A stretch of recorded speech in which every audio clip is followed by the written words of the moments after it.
ফজরের 2 রাকাত সুন্নত পড়ে 100 বার কেউ যদি এই দোয়াটি পড়তে পারে তাহলে পুরো দুনিয়া তার কাছে নত হবে। পুরো দুনিয়া নত হবে, বুঝেন? অর্থাৎ এই দুনিয়াতে ধন সম্পদ থেকে শুরু করে যা কিছু আছে সব কিছু দিয়ে আপনি যদি যান যে আল্লাহ পুরো দুনিয়া সমান আপনি আমাকে দিয়ে দেন, আর আল্লাহ তাআলা পুরো দুনিয়া সমান দিতেও আল্লাহ তাআলা আপনাকে সামান্যতম কার্পণ্য বোধ করবেন। এই দোয়াটা এত দামি, যেটা বুখারীর বর্ণনা এসেছে, রাওয়াহুল বুখারী।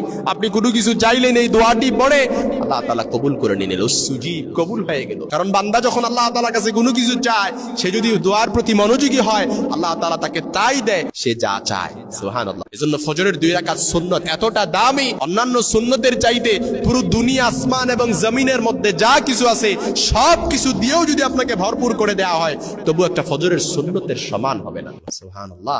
অর্থাৎ 100 বার পড়ার আগে 11 বার দরুদ পড়বেন, ছোট্ট দরুদ সাল্লাল্লাহু আলাইহি সাল্লাম পড়তে পারেন।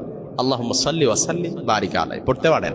তারপর 100 বার পড়বেন লা ইলাহা ইল্লাল্লাহু ওয়াহদাহু লা শারীকা লা লাহুল মুলকু ওয়া লাহুল হামদু ইউহয়ী ওয়া ইউমীতু ওয়া হুয়া আলা কুল্লি শাইইন কাদির সুবহানাল্লাহি ওয়াল হামদুলিল্লাহি ওয়া লা ইলাহা ইল্লাল্লাহু আল্লাহু আকবার ওয়া লা হাওলা ওয়া লা কুওয়াতা ইল্লা বিল্লাহ। দোয়াটা আপনার কাছে হয়তো বড় মনে হতে পারে, কিন্তু এই দোয়াটার প্রত্যেকটা শব্দগুলো এতটা সহজ, পড়তে এত জিহ্বা এতটা কষ্ট হয় না।